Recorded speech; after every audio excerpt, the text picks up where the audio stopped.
Good day, beautiful souls. Thank you for being here. My name is Steph Robertson. If you don't know me, I appreciate you sharing your energy in my space. If you like my content, please follow, hit like, and subscribe. I've been guided by Spirit today to pick a couple of spirit animal cards to see which spirit animals are around that we can call in for assistance, who may be trying to send us some messages. So we're going to pick a card from the Shaman box by Sarah Bartlett, and we're going to pick a Divine Animal Oracle card, and this deck is by Stacey Demarco. Okay, I've got my little hedgehog here. This is an amethyst with a little hummingbird on it, so we're just going to cleanse the cards. Lord God Creator, Mother Earth Gaia, Universe, Spirit Healing Team, please bless these cards with truth, honesty, and clarity. Okay, so we're going to start with the Shaman box. Now today is September 6, 2023. This is a timeless reading, so if it resonates with you, anytime you catch it, you can accept the message and the energy. If it doesn't resonate with you, it just means the message is not for you, and it's for the collective. So not for any particular sign, just for anybody that it resonates with, okay? Angels and guides. Okay, they've got a message for us here. We've already got a card that popped out, and the card is horse. So peace, gregariousness, progress, instinctiveness, responsiveness, spirit, freedom, stamina, vitality, and recklessness. Okay.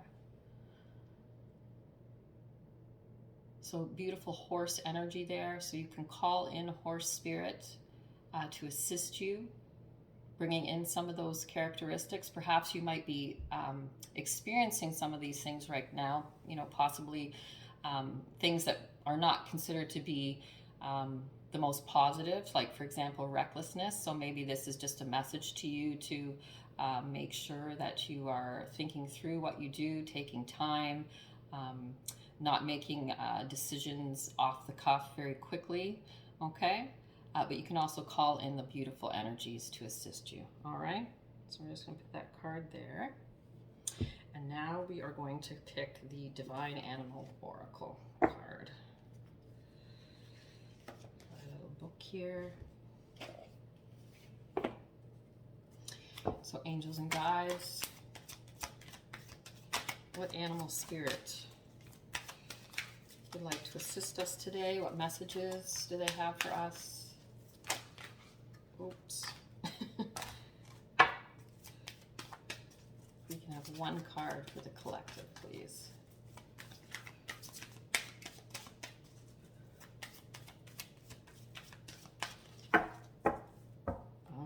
Let's see what we get here. So we get Sacred Ibis. Beautiful, like a crane. Number 22.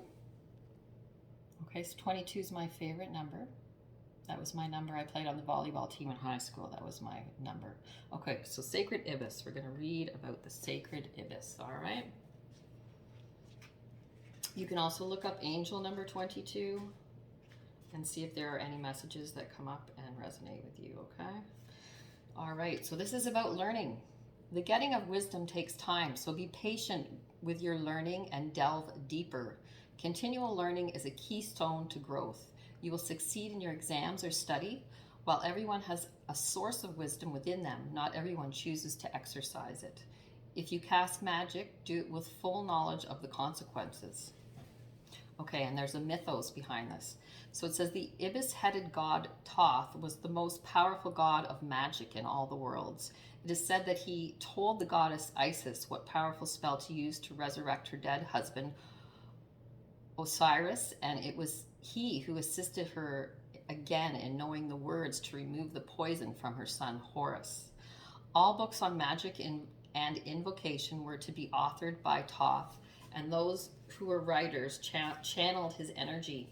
He authored one book that was so powerful no human could read it without dying. Thoth was also the god of learning and knowledge, and ibises were encouraged to be present around places of learning and libraries. The ancient Egyptians felt that the ibis was the living representation of the god on earth. They took thousands of ibises from their captive flocks, mummified them, and placed them as offerings within Thoth's temple.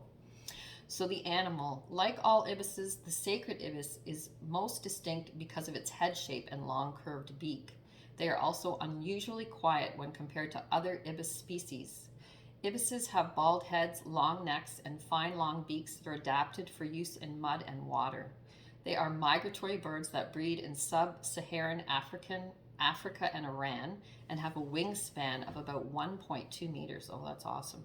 Ibises thrive in a marshy environment and eat frogs, fish, crabs, and insects. They use their long beaks to stir up the mud and capture prey. Fairly social birds, they tend to forage for food in groups of a few dozen or more. This is probably for safety reasons and to help stir up the prey from the mud. Ibises have adapted quite well to urban environments, and in some countries are viewed as being pest birds. They live for around 20 years in the wild. The magic. So the sacred ibis was a revered creature in ancient Egypt, representing Thoth, the god of wisdom and learning. So honored as a gift to Thoth, they were given full mummification and bred especially for this purpose. According to historical accounts from figures such as Aristotle and Strabo, ibises can be found in the streets of cities including Alexandria. Ibis magic inspires us to be curious and to learn more about the world. If we are students of any kind or wish to know a subject more deeply, we can call upon this energy. Thoth teaches us that while we can seek counseling from others, often our best and first port of call is actually ourselves. And the symbology, man with ibis on the head, lunar disc, book of knowledge, and Egyptian alphabet. And they aren't an endangered species, so that's good. Okay, so this ibis can definitely bring lots of magic, so lots of magical energies around right now. If you are trying to do some manifesting, that type of thing, you definitely can use that magic. They're all about learning too, so great time for this card to come out. Obviously, school has just gone back after the summer holidays here in southern Ontario and this part of the world.